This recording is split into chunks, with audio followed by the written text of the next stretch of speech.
So I've met many times the original Dr. Ruth, and we have many things in common.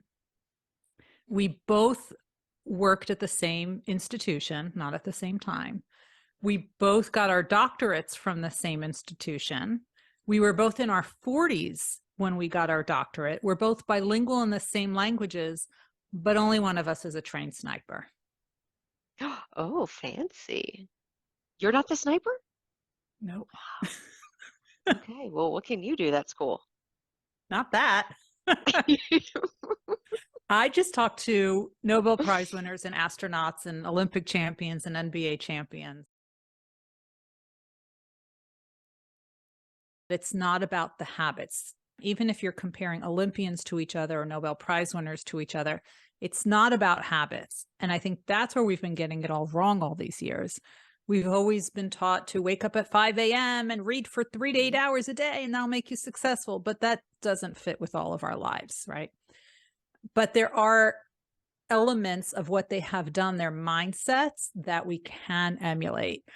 And there's 4 of them, and I talk about them in the book, The Success Factor. But the one that surprised me the most was the 4th one, just opening your mind up to new knowledge. Bill Gates and Warren Buffett and Mark Cuban read for 3 to 8 hours a day. But that's not what made them billionaires. What made them billionaires is that they opened their minds up to new knowledge. And once you start making connections between 2 disparate points, that's when you have innovation. That's when you have greatness. One of the people who I got to interview was Apolo Ohno. Apolo Ohno is the most decorated Winter Olympian. He has, I think, 8 medals. And when I was talking to him, people say, which interview surprised you the most? And it was definitely Apolo Ohno, because when I was talking to him, it was like talking to a colleague. So yes, he knew everything he needed to know about short track speed skating, but he knew more about positive psychology and sleep and nutrition and all of these other things, adult learning, just like my colleagues would. And he learned all that because he realized that if he could get in the mindset of the positive psychology, if he understood the nutrition, if he understood the sleep, if he understood how to get into what we call a state of flow when time melts away, then he would be at peak performance. So that's why he, on his own, he studied all of these things.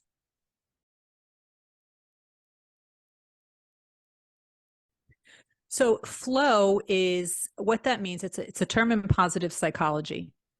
And it means you are working on something where you are appropriately challenged and you have the right amount of support. So it's not so easy that you just start to poo-poo it. And it's not so hard that you're completely overwhelmed. It's just the right amount of challenge to say, oh, this is really cool. I want to figure this out. Like a jigsaw puzzle, right? Some people really love that, right? When you get to that point and you start working on things, you are actually at your happiest. And you start to focus. You're in your deep focused time. Time melts away. You're not tired. You're not hungry. You're not thirsty. You don't need to go to the bathroom. You are so focused. You are able to block out everything around you. When you're able to do that, you are in a state of flow. I have always been fascinated. It's been a very healthy obsession with success. Why do some people have it and some people don't? And how do some people get it and maintain it and other people don't? I've always been interested in the stories, what's below the waterline. So when I interview people, I tell them, I'm not interested in what I can Google about you. I'm much more interested in what it took to get there. So who are these high achievers and how do we get them? So I've interviewed Nobel Prize winners and astronauts and Olympic champions and other Olympians and NBA champions and NFL Hall of Famers and Fortune 500 CEOs and senior politicians, and the list keeps growing and growing. And I realized that a Nobel Prize winning scientist is just like a bedazzled Olympic champion figure skater. And if that's the case, I realized that success can be learned. And I found out that it's not habits, it is mindsets. And there's 4 of them. The first one, and you have to do all 4, but here's the first one that needs to happen. You need to figure out what you were put on this earth to do, what you love more than anything, what feels like play to you.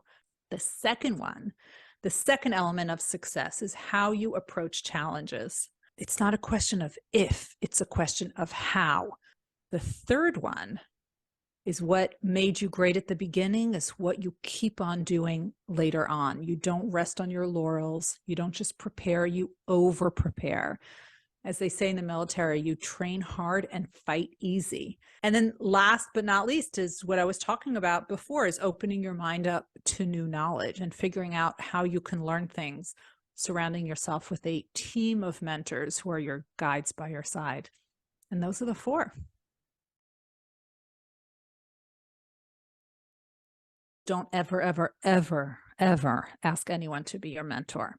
Because when you do that, you're asking them to take on another job, another responsibility, another obligation. And I don't know about you, but I don't know people who have that kind of remnants of time. So instead, you want to ask people for their perspective on something, for their experience on something. So you can say, oh, I am working on this project. I am stuck on this one thing. I know you've worked on this before. Could I schedule 15, 20 minutes so I can run this by you? And I'm trying to figure out what it is that I'm missing. You want to establish that relationship where people get to know, like, and trust you. And when they know, like, and trust you, and they see the promise in you, they start to take you under their wings. Don't worry about the label of mentor. That'll come when the mentee gives them the title. I have always been extremely competitive, and the path that worked for everyone else never really worked for me.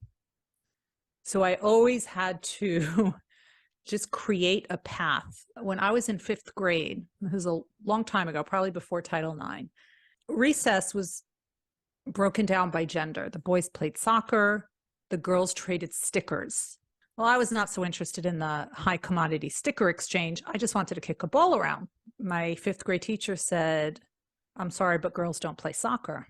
So I went to the library that Friday, and I took out every single book that had a picture of a girl playing soccer.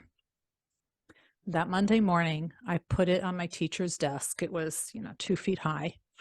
And I said, I'd like to revisit that conversation about girls playing soccer. P.S. Girls have been playing soccer at that school ever since.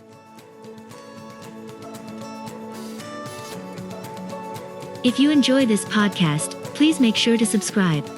And to stay updated on everything that the Action Catalyst is up to, make sure to follow us on Facebook and Instagram at Action Catalyst Podcast and on Twitter at Catalyst_Action.